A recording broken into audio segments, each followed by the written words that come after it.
Morning, everybody. Today starts our multi-part series on review series on Beatles documentaries. We're going to open things up with my review of the new Beatles documentary directed by Peter Jackson of Lord of the Rings fame, Get Back. Now, when I first heard about this documentary coming out, um, I was super excited, and because um, it had been long rumored that the original, or in 1969, the Beatles recorded what would be their last recording or last record, although it wasn't the last released or last recording. Abbey Road would be their last recording. But anyway, and they had decided to make a documentary about the recording of Let It Be, and the documentary itself was titled Let It Be, and now that one remains unreleased, but I was just listening to an interview with Paul McCartney this morning before to kind of prepare for this review, and he said the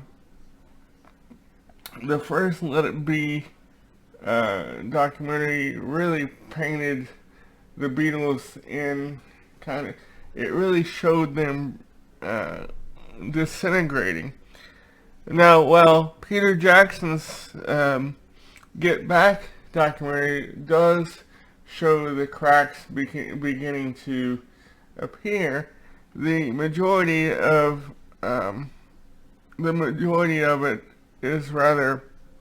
is extremely lighthearted, and the story is that the Beatles were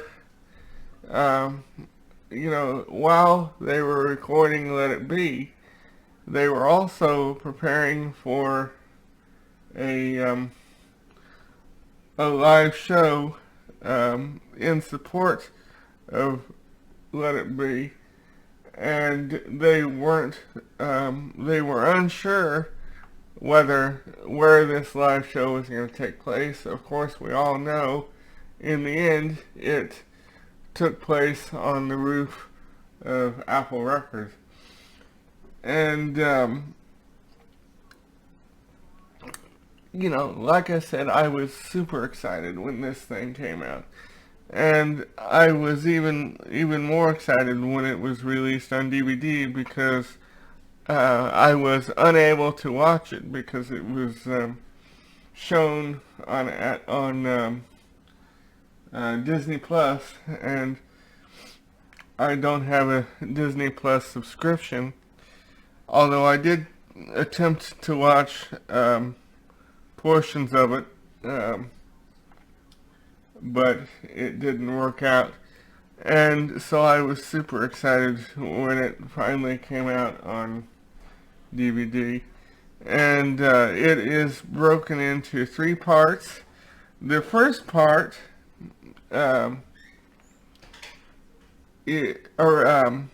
first part mainly concentrates on the Beatles' recording sessions and rehearsal sessions at Twickenham Film Studios, because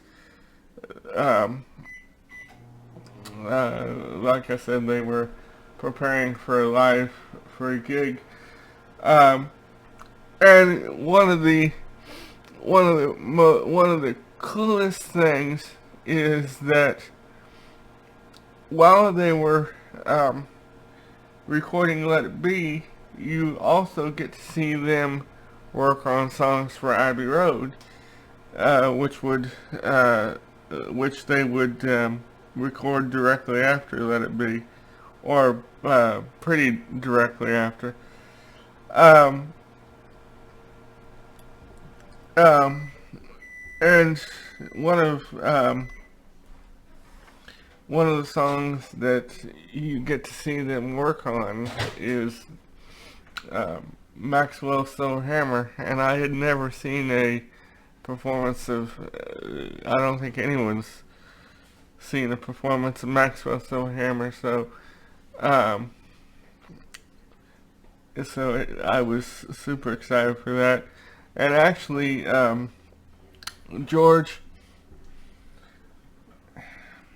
George at one point quits the band for about 3 weeks, and because the tensions between him and Paul over the recording of the two of us came to a boiling point. So George decided to quit, and they eventually got him to come back in the band. But anyway, and throughout the documentary, you also get to see several songs from George work on several songs that would eventually um, appear on All Things Must Pass. I think the initial goal was for these songs like All Things Must Pass um, to at one time become Beatles songs, but of course we all know they didn't. And so you get to see a performance of All Things, part of a performance of All Things Must Pass in its kind of embryonic stage of the song. And the the the last two parts, or the last two parts, I believe, of the documentary, or the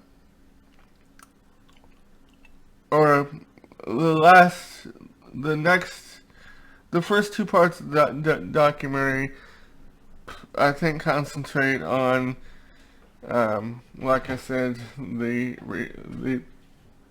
recording and rehearsals at Twickenham, while the third and final part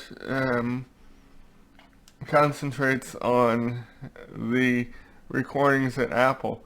And the reason they moved to Apple, into the basement of Apple Records, is, and this is pretty well known within Beatles circles, Beatle fan circles, but the reason is that it was not at all conducive to, it was not at all a conducive working environment. And so they moved into Apple Records, and at this point you get to see them recording with Billy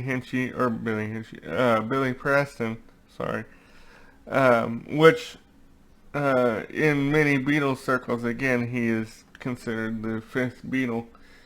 But anyway, and there is, throughout the documentary, there is quite a bit of Lennon jokes being bandied about, and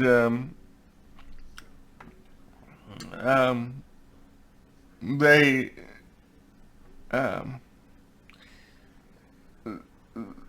they do about, I would say, hundreds and hundreds and hundreds of takes of Get Back, and the two of us, um, but, and,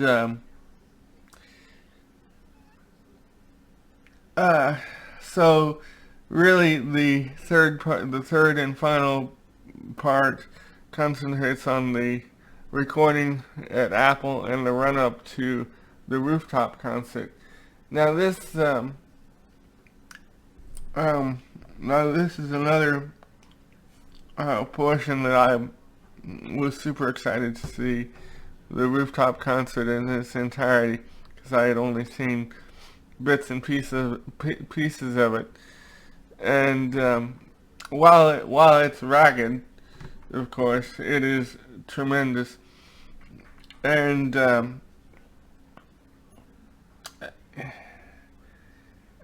lot of the songs from the rooftop concert would eventually be released on Let It Be, and one of the songs has always been one of my all-time favorite Beatles songs, although I like the anthology version better, is One After 909. And actually I was hoping that they would do it in that style, but of course they did it in the style that's on the they do it like it is. They release it like it is on the record, and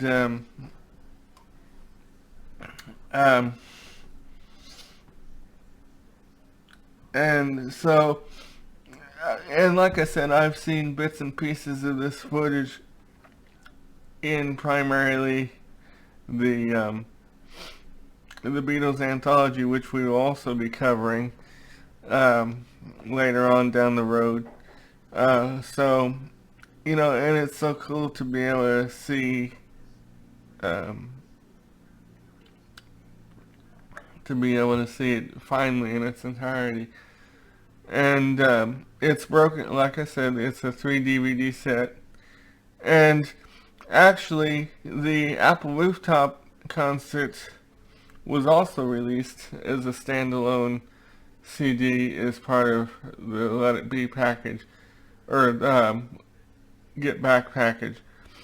And that's another thing. I'm always going to think of this documentary as Let It Be. But if you're a Beatles fan, you will definitely enjoy this, and I give it about 5 stars. And enjoy the DVD.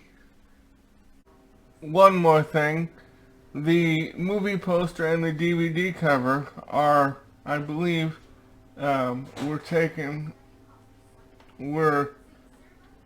outtakes from the Beatles' Blue album cover shoot, which was their second greatest hits record, which was released sometime in the 70s.